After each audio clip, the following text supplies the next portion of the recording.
Karnataka prime ಟೈಮ್ಗೆ ಮತ್ತೊಮ್ಮೆ ಸ್ವಾಗತ. ನಾನು ಶ್ರೀಪಾದ್ ಪಾಟೀಲ್. ಸರ್ಕಾರವನ್ನ ಪ್ರತಿನಿಧಿಸಿ ಇವತ್ತು ಎಚ್.ಕೆ. ಪಾಟೀಲ್ ಅವರು ರೈತರು ಹೋರಾಟ ಮಾಡ್ತಾ ಇರುವಂತಹ ಸ್ಥಳಕ್ಕೆ ಹೋದ್ರು ಸಂಧಾನ ಸಭೆಗಾಗಿ.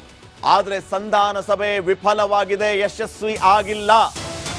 ರೈತರು ಆಕ್ರೋಶವನ್ನ ವ್ಯಕ್ತಪಡಿಸಿದ್ದಾರೆ. ಪ್ರತಿ ಟನ್ ಕಬ್ಬಿಗೆ 3,500 ರೂಪಾಯಿ ಕೊಡಲೇಬೇಕು ಅಂತ ಆಗ್ರಹಿಸ್ತಾ ಇದ್ದಾರೆ. ಹೊರಗೆ ಇದೊಂದು ಬೇಡಿಕೆ ಕಾಣಿಸ್ತಾ ಇದೆ, ಇಟ್ಟದ್ದು 8 ಬೇಡಿಕೆ ಅಂತ.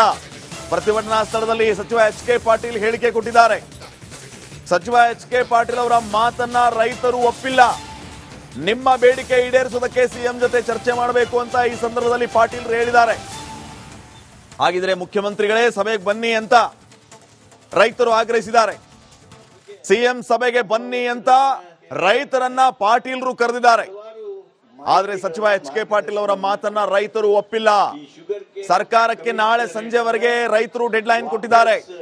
ಸರ್ಕಾರದ ನಿರ್ಧಾರ ಇಷ್ಟ ಆದ್ರೆ ಪ್ರತಿಭಟನೆ ವಾಪಸ್, ಇಲ್ಲದೆ ಇದ್ರೆ ಕಬ್ಬು ಬೆಳೆಗಾರರ ಹೋರಾಟ ನಿರಂತರ. ನವೆಂಬರ್ 7ನೇ ತಾರೀಕು ರಾಷ್ಟ್ರೀಯ ಹೆದ್ದಾರಿ ತಡೆಯುವ ಎಚ್ಚರಿಕೆ ಕೊಟ್ಟಿದ್ದಾರೆ. ಸಿಎಂಎ ಬರ್ಲಿ, ಇಲ್ಲಿ ನಾವ್ಯಾಕೆ ಹುಡುಕೊಂಡು ಹೋಗ್ಬೇಕು, ನಮ್ಮಿಂದ ಅವರು, ಅವರಿಂದ ನಾವಲ್ಲ ಅಂತ ಹೇಳಿದ್ದಾರೆ. ಹೋಗದೆ ಇರ್ತಕ್ಕಂಥ ಅಲ್ಲಿ ಹೋಗಿ ಚಟ ಇಲ್ಲ, ನಮಗ್ ಮಾತ್ರ ಚಟ ಅಂತೂ ಇಲ್ಲ. ಅಲ್ಲಿ ಹೋಗಿ ರಾಷ್ಟ್ರೀಯ ಹೆದ್ದಾರಿ ಬಂದ್ ಮಾಡ್ಬೇಕು ಅನ್ನೋದು ನೀವು ವ್ಯವಹಾರ ಇವತ್ತ ನಾಳೆ ಬಗೆಹರಿಸಪ್ಪ ಅಂದ್ರ ಮುಗಿದು ಹೋಗತ್ತಿ. ಅದಕ್ಕೆ ತಾವ ಒಂದು ಒಳ್ಳೆ ತೀರ್ಮಾನ ಏನು ಒಂದು ನಿಮ್ಮ ಪರವಾಗಿರ್ತಕ್ಕಂಥ ನಿರ್ಣಯ ಹೊರಹೊಮ್ಮತಲ್ಲ. ಅದಕ್ಕೆ 3 ದಿವಸ ರಾತ್ರಿ ಆಗಲಿ 350 ರೂಪಾಯಿ ಸರ್ಕಾರ ಕೊಟ್ಟೈತಿ. ಅವಾಗ್ರಿ ಅದ. ಈ ಸಲ ನಮಗೊಂದು 1000 ರೂಪಾಯಿ ಬೇಡಿಕೆ ಐತೆ. ನಾವ ಇನ್ನ ಚಿಕ್ಕೋಡಿಯಲ್ಲಿ ಕಬ್ಬು ಬೆಳೆಗಾರರ ಹೋರಾಟ 7ನೇ ದಿನಕ್ಕೆ ಕಾಲಿಟ್ಟಿದೆ. ಕಬ್ಬು ಬೆಳೆಗಾರರ ಹೋರಾಟಕ್ಕೆ ಬಿಜೆಪಿ ರಾಜ್ಯಾಧ್ಯಕ್ಷ ವಿಜೇಂದ್ರ ಕೂಡ ಸಾಥ್ ನೀಡಿದ್ದಾರೆ. ಮತ್ತೊಂದು ಕಡೆ ಸರ್ಕಾರವನ್ನ ಪ್ರತಿನಿಧಿಸುವ ಎಚ್.ಕೆ. ಪಾಟೀಲ್ ಅವರನ್ನ ರೈತರ ಮನವೊಲಿಸಿ ಅಂತ ಸ್ಥಳಕ್ಕೆ ಕಳಿಸ್ಕೊಟ್ಟಿದ್ರು. ಅಲ್ಲಿ ಏನಾಯಿತು ಅನ್ನೋದನ್ನ ಈಗಷ್ಟೇ ನೀವು ಗಮನಿಸ್ತಾ ಇದ್ರಿ. ಇದು ಕೇವಲ ಚಿಕ್ಕೋಡಿಗೆ ಮಾತ್ರ ಸೀಮಿತ ಆಗಿಲ್ಲ. ವಿಜಯಪುರದಲ್ಲಿಯೂ ಕೂಡ ರೈತರ ಹೋರಾಟ ಧಗಧಗಿಸ್ತಾ ಇದೆ. ಕಬ್ಬು ಬೆಳೆಗಾರರೆಲ್ಲರೂ ಕೂಡ ಯಾವ ಮುಲಾಜಿಗೂ ಕೂಡ ಜಗ್ಗಲ್ಲ ಬಗ್ಗಲ್ಲ ಅಂತ ಹೇಳಿದ್ದಾರೆ. ಪ್ರತಿ ವರ್ಷ ಕಬ್ಬು ಬೆಳೆಯವ್ರು ನಾವು, ಕಣ್ಣೀರು ಹಾಕೋರು ನಾವು. ನೀವು ಗರಿ ಖಾದಿ ಅಂಗಿನ ಹಾಕೊಂಡ್ಬಂದು ಇಲ್ಲಿ ಶೋ ಕೊಡೋದಕ್ಕೆ ಹೋಗ್ಬೇಡಿ. ನಮ್ಮ ಕಷ್ಟಕ್ಕೆ ಧ್ವನಿಯಾದ್ರೆ ಮಾತ್ರ ಇಲ್ಲಿ ಬನ್ನಿ ಅಂತ ರೈತರು ಎಚ್ಚರಿಸಿದ್ದಾರೆ ರಾಜಕಾರಣಿಗಳನ್ನ.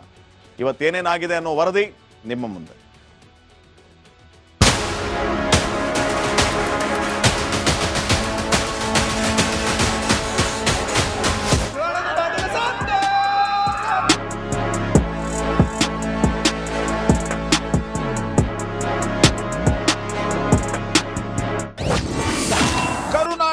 ಕಬ್ಬು ಬೆಳೆಗಾರರ ರಣಕಹಳೆ. ರೈತ ಕಿಚ್ಚಿಗೆ ಮಣಿಯದ ಸಿದ್ದು ಸರ್ಕಾರ. ಕಬ್ಬಿನ ಗಾಣ ಗದ್ದೆಯಿಂದ ಮರೆಯಾದ ಬಳಿಕ ಆ ಜಾಗ ಆಕ್ರಮಿಸಿದ್ದು ಸಕ್ಕರೆ. ಅದು ಅಕ್ಕರೆಯ ಸಕ್ಕರೆ. ಆದ್ರೆ ಕಬ್ಬು ಅದೆಷ್ಟೇ ಸಿಹಿಯಾದ್ರೂ ಅದನ್ನ ಬೆಳೆದ ರೈತನ ಪಾಲಿಗೆ ಮಾತ್ರ ಸದಾ ಕಹಿ. ಈಗ ಬೆಳಗಾವಿ, ಬಾಗಲಕೋಟೆ, ವಿಜಯಪುರದಲ್ಲಿ ಕಬ್ಬಿನ ಕಾಳಗ ಶುರುವಾಗಿದೆ.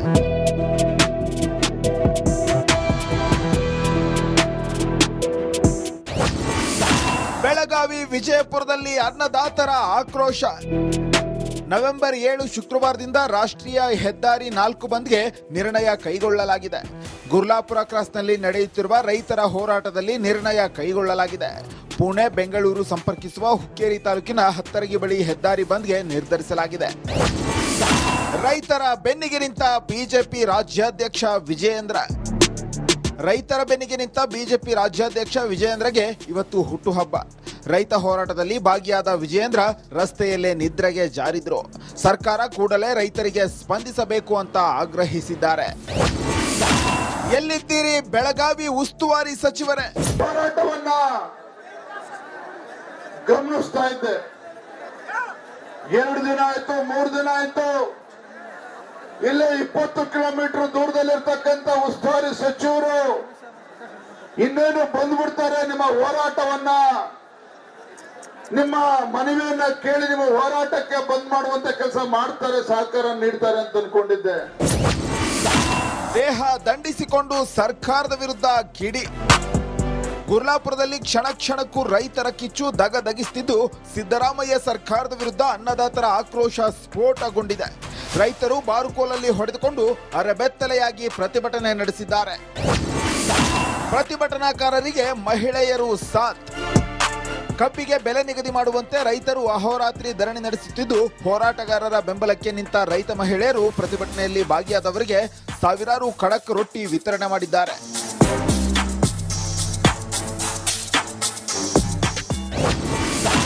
ಸಕ್ಕರೆ ಸಚಿವರಿಗೆ ಶ್ರದ್ಧಾಂಜಲಿ ಸಲ್ಲಿಸಿದ ರೈತರು. ಅಥಣಿಯಲ್ಲಿ ಸಕ್ಕರೆ ಸಚಿವ ಶಿವಾನಂದ ಪಾಟೀಲ್ ವಿರುದ್ಧ ರೈತರು ಆಕ್ರೋಶ ವ್ಯಕ್ತಪಡಿಸಿದ್ದಾರೆ. ಬೆಳಗ್ಗೆಯಿಂದ ಅಥಣಿ ಬಂದ್ ಮಾಡಿ ಸಂಜೆ ಆಗ್ತಿದ್ದಂತೆ ಸಚಿವ ಶಿವಾನಂದ ಪಾಟೀಲ್ ಭಾವಚಿತ್ರಕ್ಕೆ ಭಾವಪೂರ್ವ ಶ್ರದ್ಧಾಂಜಲಿ ಅರ್ಪಿಸಿ ಆಕ್ರೋಶ ಹೊರಹಾಕಿದ್ದಾರೆ. Bureau report, republic Kannada.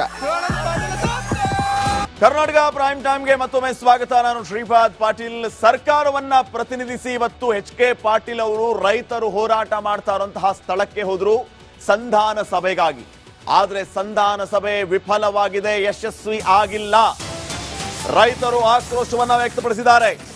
ಪ್ರತಿ ಟನ್ ಕಬ್ಬಿಗೆ 3,500 ರೂಪಾಯಿ ಕೊಡ್ಲೇಬೇಕು ಅಂತ ಆಗ್ರಹಿಸ್ತಾ ಇದ್ದಾರೆ. ಹೊರಗೆ ಇದೊಂದು ಬೇಡಿಕೆ ಕಾಣಿಸ್ತಾ ಇದೆ, ಇಟ್ಟದ್ದು 8 ಬೇಡಿಕೆ ಅಂತ.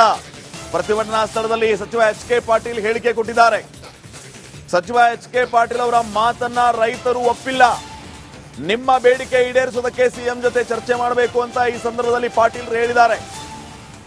ಹಾಗಿದ್ರೆ ಮುಖ್ಯಮಂತ್ರಿಗಳೇ ಸಭೆಗೆ ಬನ್ನಿ ಅಂತ ರೈತರು ಆಗ್ರಹಿಸಿದ್ದಾರೆ. ಸಿಎಂ ಸಭೆಗೆ ಬನ್ನಿ ಅಂತ ರೈತರನ್ನ ಪಾಟೀಲ್ರು ಕರೆದಿದ್ದಾರೆ. ಆದ್ರೆ ಸಚಿವ HK ಪಾಟೀಲ್ ಅವರ ಮಾತನ್ನ ರೈತರು ಒಪ್ಪಿಲ್ಲ. ಸರ್ಕಾರಕ್ಕೆ ನಾಳೆ ಸಂಜೆವರೆಗೆ ರೈತರು ಡೆಡ್ ಲೈನ್ ಕೊಟ್ಟಿದ್ದಾರೆ. ಸರ್ಕಾರದ ನಿರ್ಧಾರ ಇಷ್ಟ ಆದ್ರೆ ಪ್ರತಿಭಟನೆ ವಾಪಸ್, ಇಲ್ಲದೆ ಇದ್ರೆ ಕಬ್ಬು ಬೆಳೆಗಾರರ ಹೋರಾಟ ನಿರಂತರ. ನವೆಂಬರ್ 7ನೇ ತಾರೀಕು ರಾಷ್ಟ್ರೀಯ ಹೆದ್ದಾರಿ ತಡೆಯುವ ಎಚ್ಚರಿಕೆ ಕೊಟ್ಟಿದ್ದಾರೆ. ಸಿಎಂಎ ಬರ್ಲಿ, ಇಲ್ಲಿ ನಾವೇ ಹುಡುಕೊಂಡು ಹೋಗ್ಬೇಕು, ನಮ್ಮಿಂದ ಅವರು, ಅವರಿಂದ ನಾವಲ್ಲ ಅಂತ ಹೇಳಿದ್ದಾರೆ. ಹೋಗದೆ ಇರ್ತಕ್ಕಂಥ ಅಲ್ಲಿ ಹೋಗಿ ಚಟಾಣಿ ಇಲ್ಲ ನಮಗ್ ಮಾತ್ರ ಚಟ ಅಂತೂ ಇಲ್ಲ. ಅಲ್ಲಿ ಹೋಗಿ ರಾಷ್ಟ್ರೀಯ ಹೆದ್ದಾರಿ ಬಂದ್ ಮಾಡ್ಬೇಕು ಅನ್ನೋದು ನೀವು ವ್ಯವಹಾರ ಇವತ್ತ ನಾಳೆ ಬಗೆಹರಿಸಿಪ್ಪ ಅಂದ್ರ ಮುಗಿದು ಹೋಗ್ತತಿ.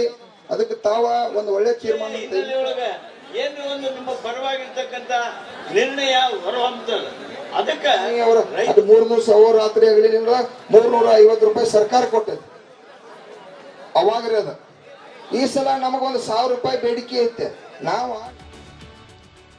ಇನ್ನ ಚಿಕ್ಕೋಡಿಯಲ್ಲಿ ಕಬ್ಬು ಬೆಳೆಗಾರರ ಹೋರಾಟ 7ನೇ ದಿನಕ್ಕೆ ಕಾಲಿಟ್ಟಿದೆ. ಕಬ್ಬು ಬೆಳೆಗಾರರ ಹೋರಾಟಕ್ಕೆ ಬಿಜೆಪಿ ರಾಜ್ಯಾಧ್ಯಕ್ಷ ವಿಜೇಂದ್ರ ಕೂಡ ಸಾಥ್ ನೀಡಿದ್ದಾರೆ. ಮತ್ತೊಂದು ಕಡೆ ಸರ್ಕಾರವನ್ನ ಪ್ರತಿನಿಧಿಸುವ HK ಪಾಟೀಲ್ ಅವರನ್ನ ರೈತರ ಮನವೊಲಿಸಿ ಅಂತ ಸ್ಥಳಕ್ಕೆ ಕಳಿಸ್ಕೊಟ್ಟಿದ್ರು. ಅಲ್ಲಿ ಏನಾಯಿತು ಅನ್ನೋದನ್ನ ಈಗಷ್ಟೇ ನೀವು ಗಮನಿಸ್ತಾ ಇದ್ರಿ. ಇದು ಕೇವಲ ಚಿಕ್ಕೋಡಿಗೆ ಮಾತ್ರ ಸೀಮಿತ ಆಗಿಲ್ಲ. ವಿಜಯಪುರದಲ್ಲಿಯೂ ಕೂಡ ರೈತರ ಹೋರಾಟ ಧಗಧಗಿಸ್ತಾ ಇದೆ.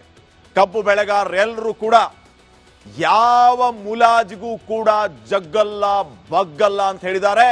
ಪ್ರತಿ ವರ್ಷ ಕಬ್ಬು ಬೆಳೆಯವ್ರು ನಾವು, ಕಣ್ಣೀರು ಹಾಕೋರು ನಾವು. ನೀವು ಗರಿ ಗರಿ ಖಾದಿ ಅಂಗಿನ ಹಾಕೊಂಡ್ಬಂದು ಇಲ್ಲಿ ಶೋ ಕೊಡೋದಕ್ಕೆ ಹೋಗ್ಬೇಡಿ.